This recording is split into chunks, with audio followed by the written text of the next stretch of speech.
Peter Madsen, right, after landing in Drager Harbor south of Copenhagen in August. He was charged in connection with the disappearance of Kim Wall, a Swedish journalist.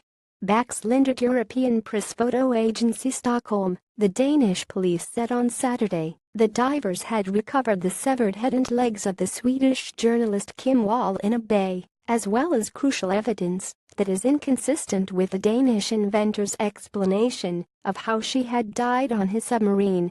Jens Møller, the chief investigator in the case, said at a news conference outside police headquarters in Copenhagen that the divers had found plastic bags containing the body parts and clothing belonging to Ms. Wall in Koch Bay, southwest of Copenhagen, on Friday. We have found the head and 2 legs, but we have not found her arms, Mr. Møller said. Ms. Wall disappeared after meeting Peter Madsen, 46, an amateur space rocket and submarine builder, for an interview on August 10 and a trip on his homemade submarine. Her torso was found on a beach on a major island near Copenhagen 11 days later.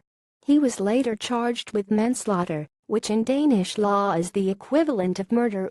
Medical examiners who inspected the new evidence on Friday night used dental records to identify the head, which did not show any damage to the cranium, Mr. Møller said. I don't want to speculate about what happened, the chief investigator said. I can only say that there are no fractures or other injuries to the cranium.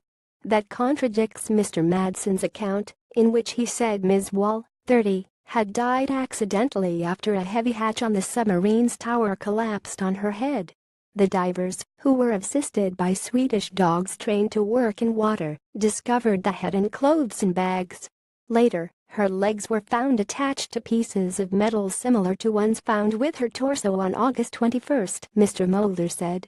Kim Wall, Tom Wall, via Associated Press. Police officers say they believe the metal may have been used to weigh down the body parts at sea. The team also found a plastic bag containing an orange sweater and stockings belonging to Ms. Wall, as well as a knife. Mr. Møller did not say if investigators had linked the knife to the stab wounds found on the victim's torso. Mr. Madsen, who is in police custody, was informed of the latest findings, Mr. Møller said. The suspect's lawyer, Bettina Hall-Engmark, did not respond to calls for comment on Saturday. Ms. Wall's boyfriend reported the Swedish journalist missing in the early hours of August 11 after she did not return from her interview. The same day, Mr. Madsen was rescued from his sinking submarine. The suspect initially said that Ms. Wall had gone ashore the evening of her visit. When officers found her blood in the recovered submarine and later retrieved her torso, Mr. Madsen altered his explanation, saying he had panicked and dumped her intact body at sea after she died. During a pre-trial detention review last week, the prosecutor in the case, Jacob Butchgibson, presented an autopsy report showing that Ms. Wall's legs had been removed with a saw and that she had been stabbed multiple times. Ms. Wall's DNA was also found on Mr. Madsen's hand, nostrils and neck.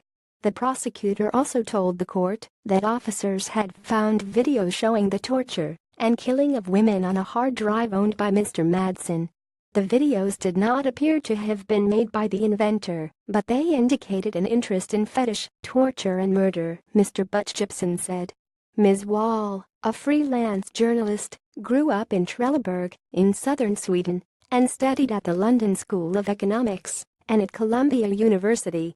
Vishaka Desai, a professor at the School of International and Public Affairs at Columbia, said by telephone that Ms. Wall had been driven by empathy and a curiosity to learn about people who might not be considered the mainstream. A memorial service is to be held at Columbia University on Wednesday, and the court is scheduled to re-examine Mr. Madsen's pre-trial detention on October 31.